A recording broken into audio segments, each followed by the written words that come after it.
نحمدہ ونصلی ونسلم علی رسولہ الکریم اما بعد فاعوذ باللہ من الشیطان الرجیم بسم اللہ الرحمن الرحیم۔ احباب ذی وقار، صحیح مسلم کی حدیث نمبر 3294 اور انٹرنیشنل نمبر ہے اس کا 1351۔ اس کو ایک بار سن لیجئے۔ یونس بن یزید نے مجھے ابن شہاب سے خبر دی کہ علی بن حسین نے انہیں خبر دی کہ عمرو بن عثمان بن عفان نے انہیں اسامہ بن زید بن حارثہ رضی اللہ تعالی عنہما سے خبر دی۔ انہوں نے پوچھا، اے اللہ کے رسول، کیا آپ مکہ میں اپنے گھر میں قیام فرمائیں گے؟ آپ صلی اللہ علیہ وسلم نے فرمایا، کیا عقیل نے ہمارے لیے احاطوں یا گھروں میں سے کوئی چیز چھوڑی ہے؟ عقیل اور طالب ابو طالب کے وارث بنے تھے، اور جعفر اور علی رضی اللہ تعالی عنہما نے ان سے کوئی چیز وراثت میں حاصل نہیں کی، کیونکہ وہ دونوں مسلمان تھے، جبکہ عقیل اور طالب کافر تھے۔ حدیث ختم ہو گئی۔ اب احباب ذی وقار، ہم نے یہ نوٹ کیا ہے کہ اللہ رب العزت حضرت امیر معاویہ رضی اللہ تعالیٰ عنہ کا نام لے کر بھی ان کی حمایت کرے نا، نام لے کر بھی اللہ رب العزت نام لے کر بھی حضرت امیر معاویہ کی حمایت کرے تو مرزا جیلمی اللہ رب العزت پہ بھی فتویٰ لگا دے گا۔ اس قدر اس کے دل میں بغض بھرا پڑا ہے، یعنی یہ ایک لمحے میں اللہ رب العزت کو چھوڑنے کے لیے، چھوڑ تو پہلے بیٹھا ہی ہے، اس کی تقریر سن کے لوگ الحاد کو پسند کر رہے ہیں، ملحد ہو رہے ہیں۔ تو اگر اس کی تقریر، اگر یہ اللہ رب العزت جل مجدہ الکریم بھی اگر حضرت امیر معاویہ کا نام لے کر، ویسے تو اس نے تمام صحابہ کرام کی تعریف کی ہے، تمام صحابہ کرام کے بارے میں اچھی خبریں دی ہیں اور ان سے وعدہ کیا ہے حسنہ کا، لیکن اگر اللہ تعالیٰ امیر معاویہ کا نام لے کے اگر کوئی اللہ رب العزت کوئی بات کرتا تو مرزا جیلمی نے اللہ رب العزت جل مجد الکریم کا بھی رد کر دینا تھا۔ حضور صلی اللہ علیہ وسلم کا تو کرتا ہے نا، حضور صلی اللہ علیہ وسلم نے جو حضرت امیر معاویہ رضی اللہ تعالیٰ کی شان و فضیلت میں جو کچھ بیان فرمایا، ان کے الٹے الٹے مطلب بیان کرتا ہے جو 14 صدیوں میں کسی نے بھی نہیں کیے، اور اس کے اندھے مقلد اس بات پہ کان دھرنے کو تیار بھی نہیں ہے، کسی کی بات سننا پسند نہیں کرتے، ایسی برین واشنگ کی ہے، اور یہی برین واشنگ مرزا قادیانی نے اپنے فالورز کی تھی۔ آج یہ لوگوں کو کہتا پھرتا نا کہ جی دیکھو میرے خلاف اکٹھے ہو گئے ہیں، تو یہ ابھی اکٹھے نہیں ہوئے، یہ ایک دفعہ پہلے بھی اکٹھے ہوئے تھے۔ میں پہلے بھی ذکر کر چکا ہوں اس بات کا کہ یہ پہلے بھی لوگ اکٹھے ہوئے تھے، کہاں؟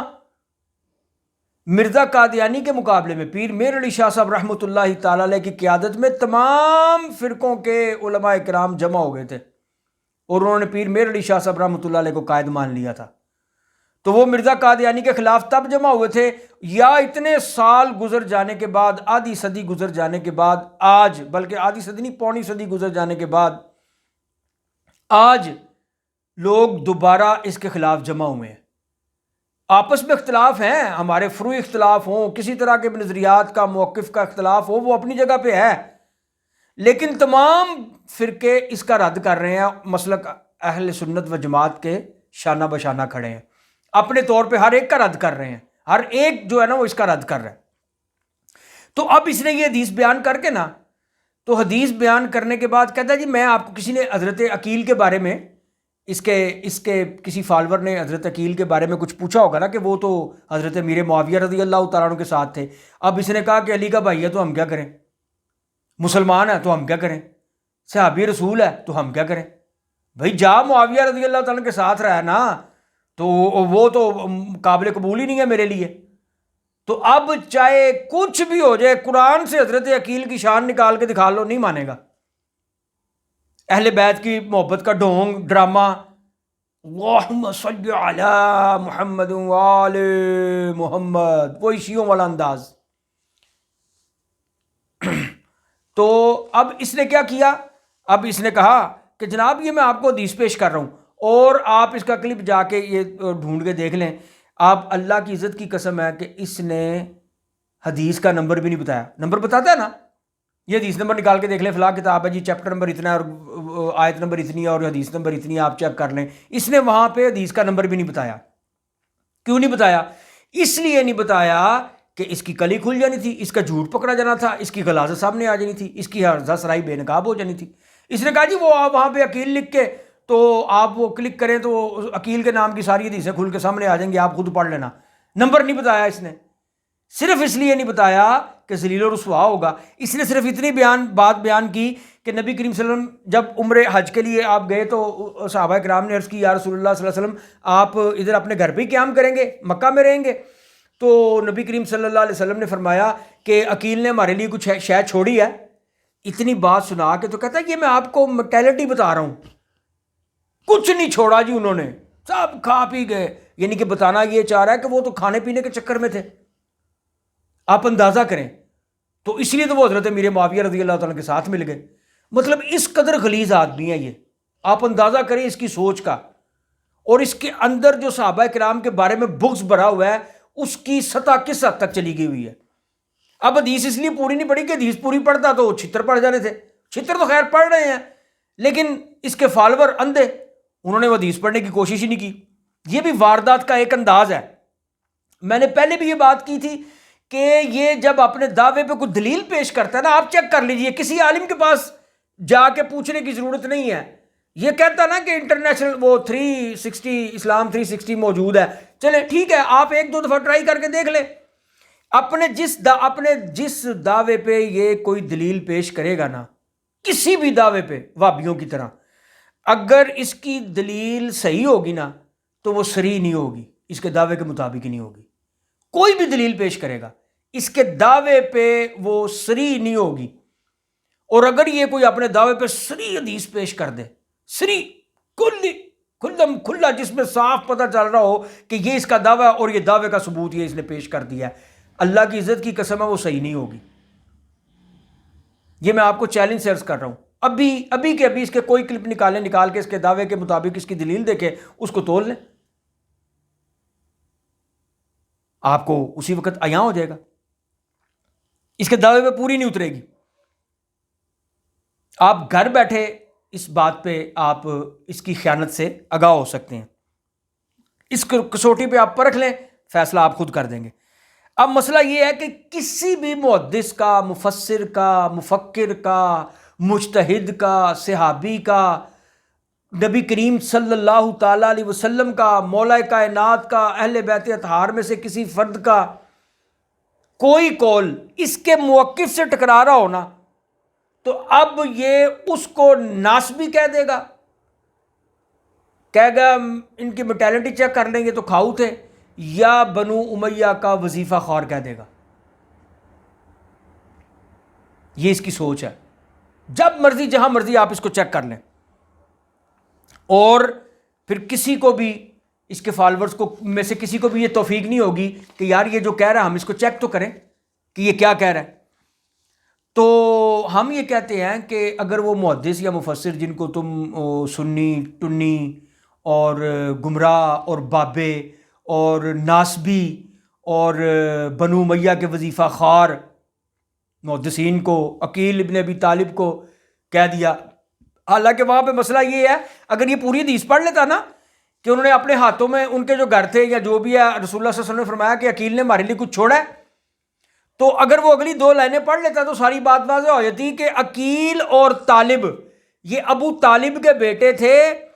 اب یہ حدیث پڑھتا تو اس کی ماں مر جانی تھی جو اس کو مناظروں سے روکتی ہے کہ اس حدیث میں ایک تو ابو طالب کے عدم ایمان کا ثبوت ہے، اور دوسرا یہ ہے کہ حضرت عقیل بن ابی طالب نے کیوں وہ جگہ نہیں چھوڑی۔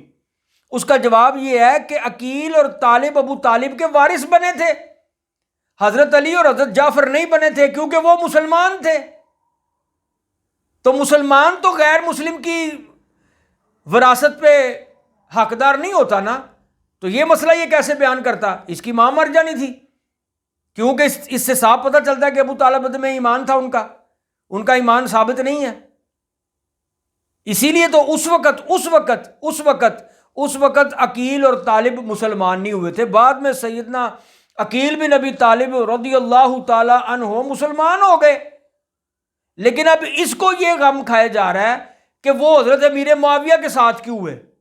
اور خدا کے بندے، رسول اللہ صلی اللہ علیہ وسلم نے اپنی زبان مقدس سے حضرت عقیل کا نام لیا ہوا ہے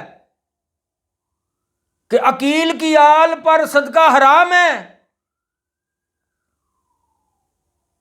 تو جب انہوں نے اپنے ابو طالب کے مال یا ہاتھوں یا گھروں میں سے جو لیا تھا تو وہ ان کی وراثت تھی، کیونکہ وہ مسلمان نہیں تھے، وہ بعد میں مسلمان ہوئے. تو تم نے یہ دکھانا چاہا، اس لیے تم نے نمبر نہیں بتایا، اس لیے تم نے حدیث کا نام نہیں لیا، اس لیے تم نے پوری حدیث نہیں پڑھی کہ اگر کوئی میں نے نمبر بتا دیا، لوگوں نے جا کے چیک کر لیا تو پھر ہوگا کیا؟ پھر ہوگا یہ کہ ایک تو لوگ کہیں گے جناب یہاں سے تو ابو طالب کا ایمان صاف پتہ چل رہا ہے کہ ایمان ثابت نہیں ہوتا، اور دوسرا جو آپ عقیل رضی اللہ تعالیٰ عنہ پہ جو الزام لگا رہے ہیں کہ وہ کھاؤ تھے، وہ تو انہوں نے گھر بھی بیچ دیے، ہاتھے بھی بیچ دیے، تو وہ امیر معاویہ سے بھی اسی طرح مال کھاتے ہوں گے، اس لیے ادھر ہو گئے. یعنی کہ صحابی رسول پہ بھی تان کرنے سے باز نہیں آتا اور اہل بیت اطہار پہ بھی تان کرنے سے باز نہیں آتا، اور لوگ جو ہیں وہ سننے کے لیے تیار نہیں ہیں. برین واشنگ کی ہوئی ہے، جس طرح مرزا قادیانی نے کی تھی اسی طرح اس نے کی ہوئی ہے، کسی کی بات نہیں سننی. اس طرح یہی کہے گا کہ جناب سب کو سنیں پھر ہم کو سنیں، اور حال یہ ہے کہ کسی کو سننے نہیں دیتا، بات نہیں کرنے دیتا.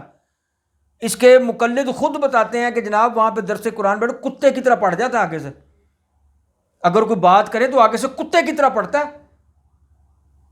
اور آپ اس کے لائیو پروگرام کہیں دیکھ لیں، وہ کسی کو مخاطب کرتے ہوئے کتے کی طرح نہیں پڑھ جاتا، ان کو ایک دم جھاڑ دیتا ہے. تو اس کی اپنی مینٹیلٹی کیا ہوئی؟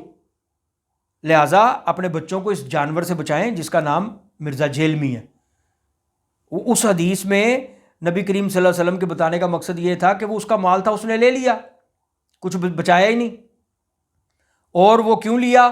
اس لیے کہ اب ان کا ابو طالب کا ایک بیٹا طالب اور ایک عقیل، اس وقت یہ دونوں مسلمان نہیں ہوئے تھے، تو ظاہر ہے انہوں نے اپنے باپ کا مال لینا تھا، کیونکہ وہ بھی مسلمان نہیں مرے، یہ بھی مسلمان نہیں تھے، انہوں نے مال لے لیا.